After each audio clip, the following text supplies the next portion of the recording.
Hello, it's Virtual once again from Zenith Corporation, and today I'm going to be starting a new series on building and voxelmancy. Voxelmancy is a term that was coined that just kind of means the manipulation of voxels in the form that you would like. Now, a voxel is a little cube that a ship like this one is built out of.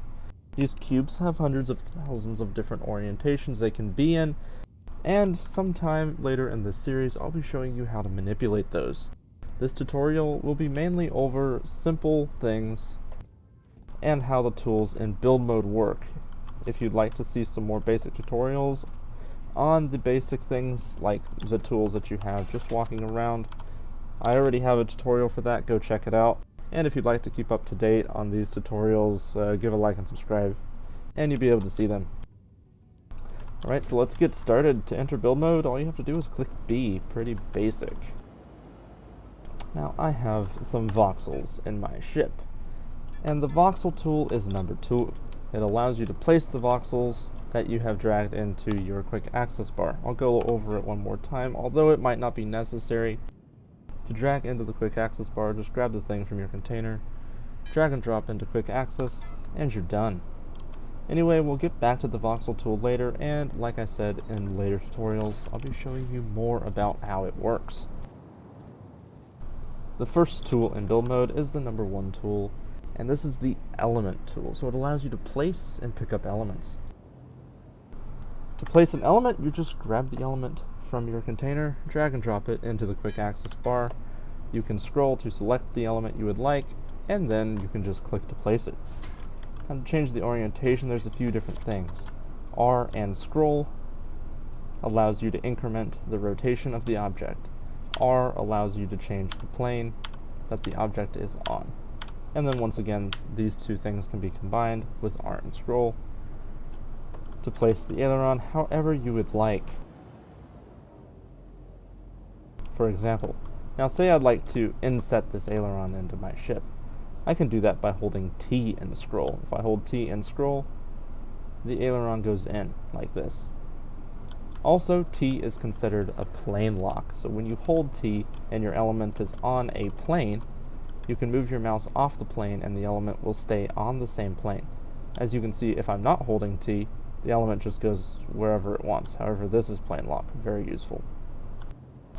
Furthermore, just like with the deploy core tool, you can use the arrow keys and page up and page down to increment the location of the object as you would like in a more precise manner.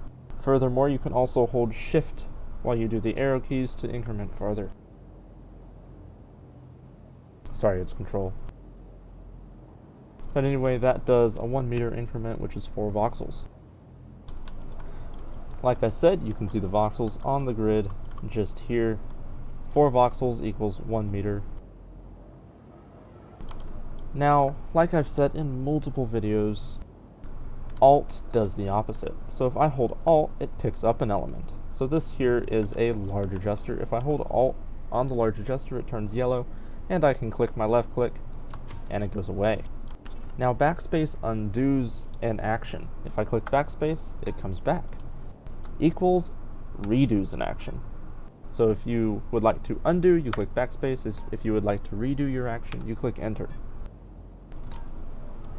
So on and so forth. There is also a mirror function. Say I have 2 items that I would like to mirror. So we'll take this item here, we'll use R to select the plane I'd like it on, and then T to scroll it into the ship. Maybe I want the aileron like this.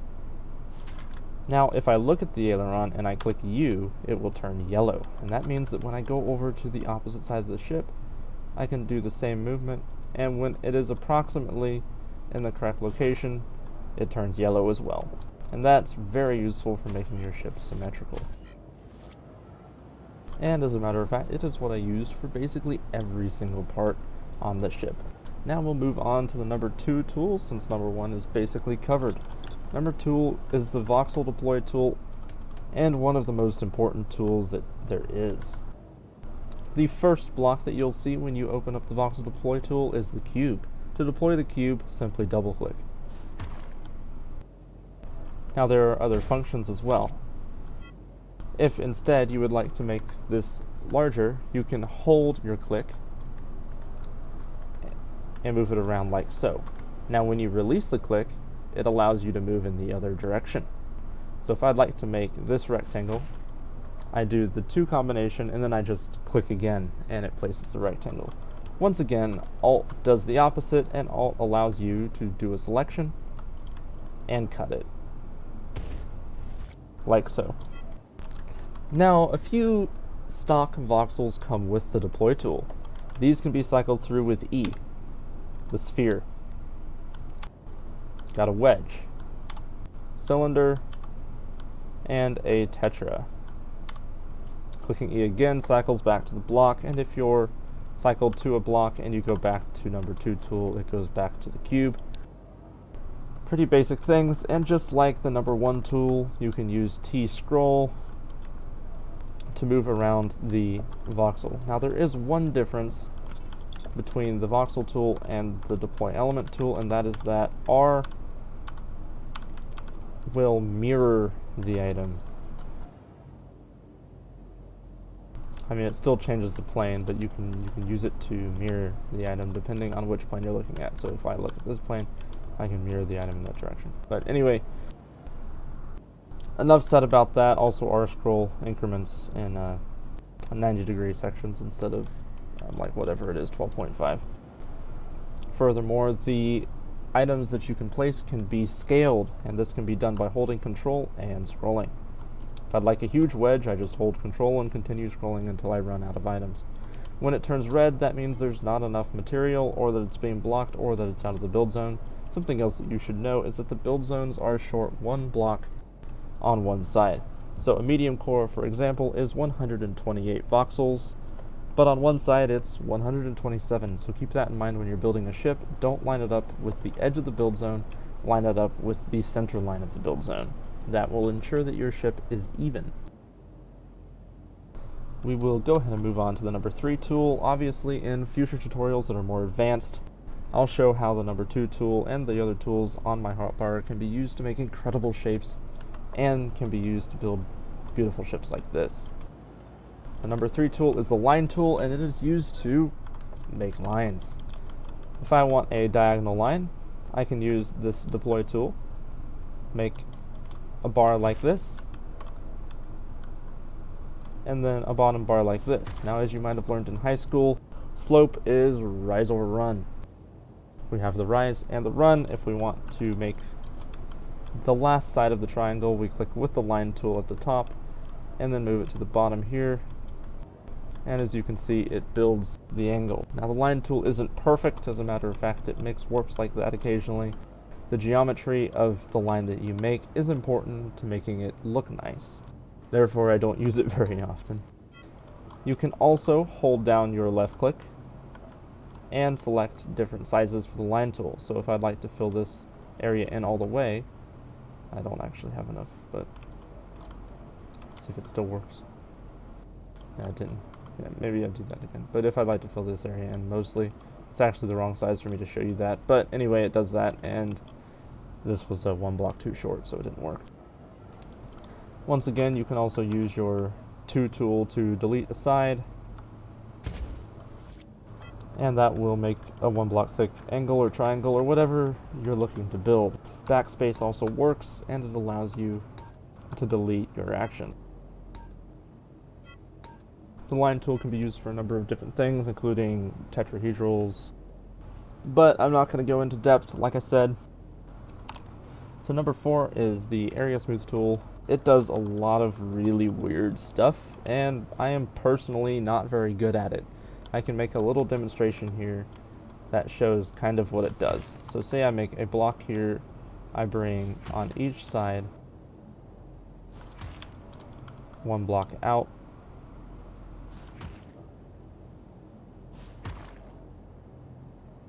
bear with me as I do this.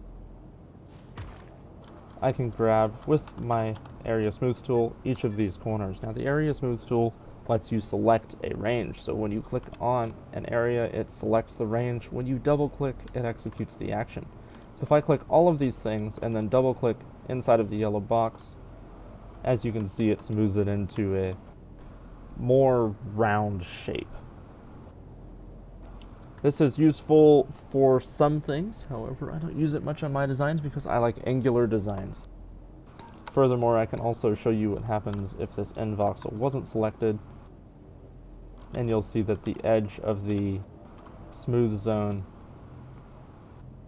doesn't smooth, for example. So do with this as you will. If you have a checker pattern wall, there's other things you can do, but like I said, I'm not going to go into depth with that. That's for another day.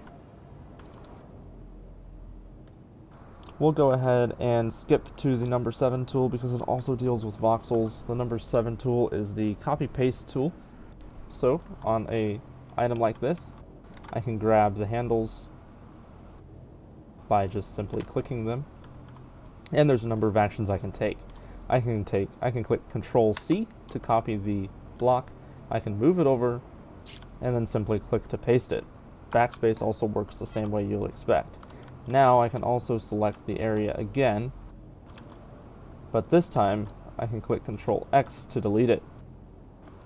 Control X does put it in my clipboard, but it deletes it. As you can see, I didn't select the entire thing accidentally, but that's relatively straightforward. There are a lot of things that go on with the number 7 tool that are very important to know, namely paste priority.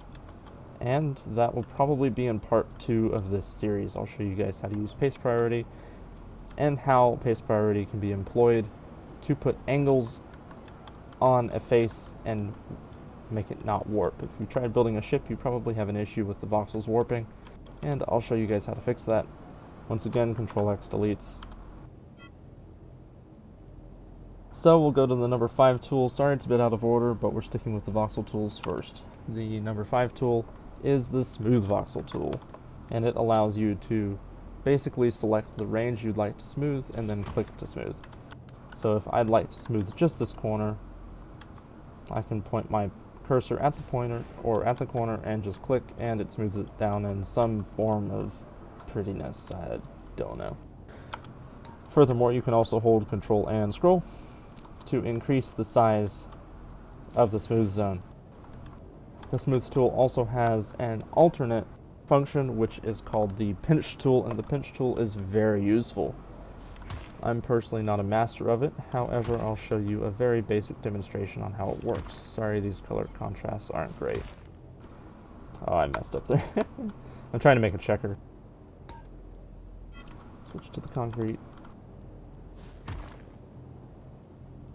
Alright, so I use the deploy tool to do that. Now I'll grab my number 7 tool, Control C, and then I'll place this into a 4x4 checkerboarded wall. This is what we call checkerboard.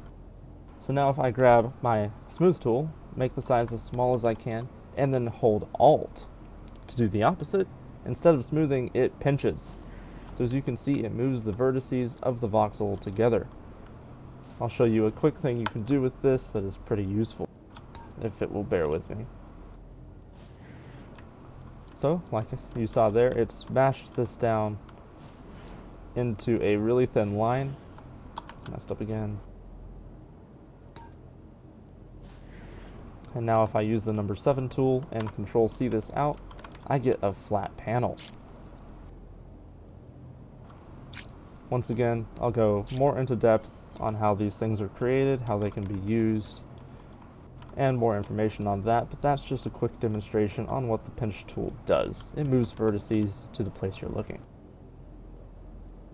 Now we'll move on to the color change tool, which is the number 8 tool. It does basically the same thing as the number 7 tool. It allows you to select an area, but instead of allowing you to copy paste it, you can select an item in your hotbar with the scroll wheel and then just double click the area to change the color.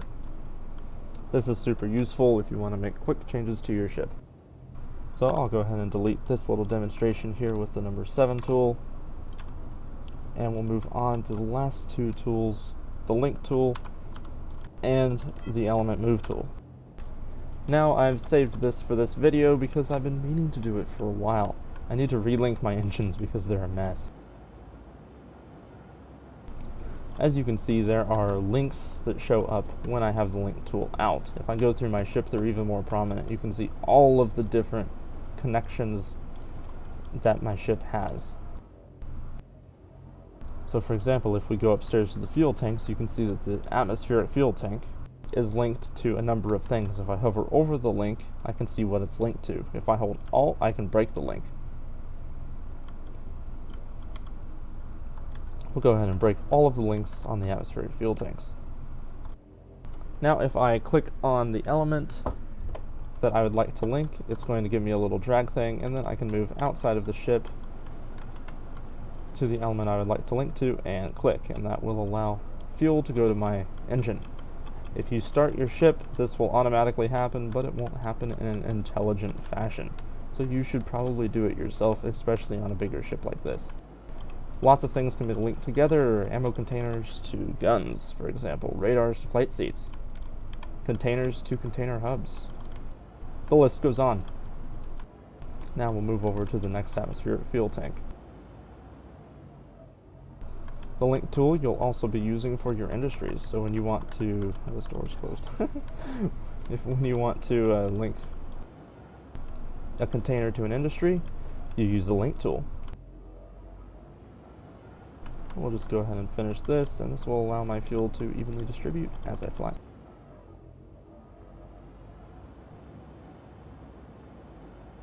Grab just this top one here. All of the things have links. When it's unlinked, it flashes yellow like that, and if it will accept another link, it flashes green. Elements may only have 10 links, so if you have one fuel tank, you can only support 10 engines, or if you have one refinery, you can only output 10 containers. It's a bit of a bottleneck, and when we get to the industry tutorial, I'll demonstrate how you can use containers and transfer units to increase the amount of links you have. Now the very last thing I want to talk about is the build helper, and it is super useful when it comes to building a ship. It allows you to see all the statistics on your ship. If I click the construct information, I can see things like the mass of my ship and have it break down into these categories. The honeycomb on my ship, the elements on my ship, that's a pretty big list. I can also go to fuel, I can see things like that. I'll just quickly click through these things for you guys to see. Max thrust, blah blah blah. Also, if you would like to copy these statistics and get your ship close to them, your ship will work just fine. This is a spaceflight engineer. Like I said, you can click and see all these things. If I had backward facing engines, I would have a G number on my backward facing engines. Remember that a G is 9.81 meters per second squared, and that if you use the formula F equals ma, you can calculate how much weight your ship carries. I know that's a bit of a pain, but it's there for you math nerds that want it. Anyway, continue to click through these. There's a lot of useful things. Do with it as you will. There's also a cross sections tab, and it's really nice. And also the setting wheel here allows you to select different units if you're doing math, for example, or also turn on and off the grid. I'm going to do that now. On the topic of grid coordinates, I guess I'll show you that now. I forgot to mention that. If I look at my coordinates here, the X and the Y change when I move a block around, and this can also be useful for getting exactly right the mirroring of a ship. You can see those numbers changing there, my Z value changing as I scroll. Anyway, I think I've covered the basics of build mode. And once again, I'll be back with some more advanced tutorials in the further parts of these series. The next tutorial will be on pace priority and basic voxelmancy. Thank you for watching. It's been Virtual, signing off.